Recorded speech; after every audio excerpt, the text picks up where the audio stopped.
ఇదం తే యుక్తం వా పరమశివకారుణ్యజలధే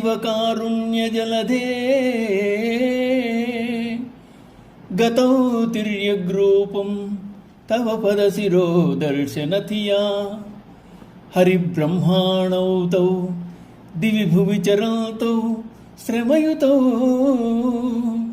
కథం శంభో స్వామిన్ కథయ మమ వేద్యోసి పురతః.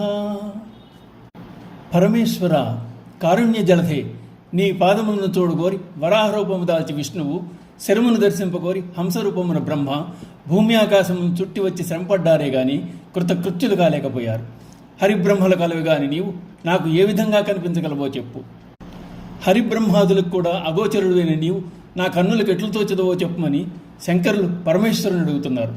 భగవంతుని లీలలు ఎన్నిసార్లు చెప్పుకున్నా కొత్తవిగానే ఉంటాయి, పరవశత్వాన్ని కలిగిస్తాయి, పునరుక్తి దోషం ఉండదు. పూర్వం ఎవరు గొప్ప అని తక్కించుకుంటున్న హరిబ్రహ్మల మధ్య మహాదేవుడు అగ్నిస్తంభ రూపంలో ప్రజ్వరులతో వెలిశాడు.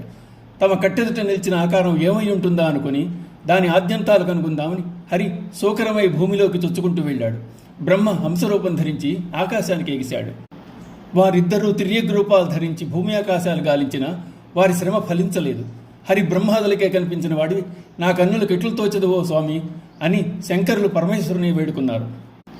అటువంటి హరిబ్రహ్మలకు కూడా లభ్యము కాని పరమశివుని శంకరులు తన మనోనేత్రాలతో దర్శనం చేసుకున్నారు. శంకరుల నుండి శివానందలహరి అలవోకగా ప్రవహించింది. పరవశించిపోయిన శంకరులు ఆయనను పరమశివ కారుణ్య జలధే అని సంబోధించారు.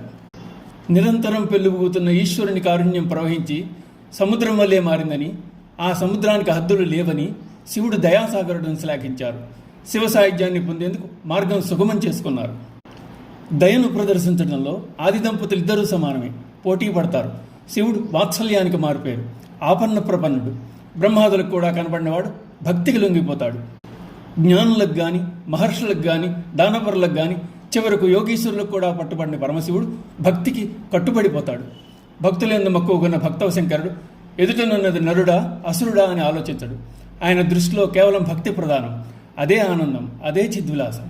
అది మార్కండేయుడైనా సరే, నందనారైనా సరే. అనేక సందర్భాల్లో పరమేశ్వరుడు దయను వర్షించాడు, భక్త సులభుడు అనిపించుకున్నాడు. నందుడు మోక్షం పొందాడు, శివుడే అతన్ని బ్రోచి పరంజ్యోతిగా వెలియించే అంటోంది పెరియ పురాణం. ఆ విధంగా శంకర భగవత్పాదుల నుండి ప్రవహించిన శివానందలహరి స్తోత్రం ఆశ్రితులకు భక్తులకు సద్యఫలాన్ని ప్రసాదిస్తోంది. ఓం నమః శివాయ.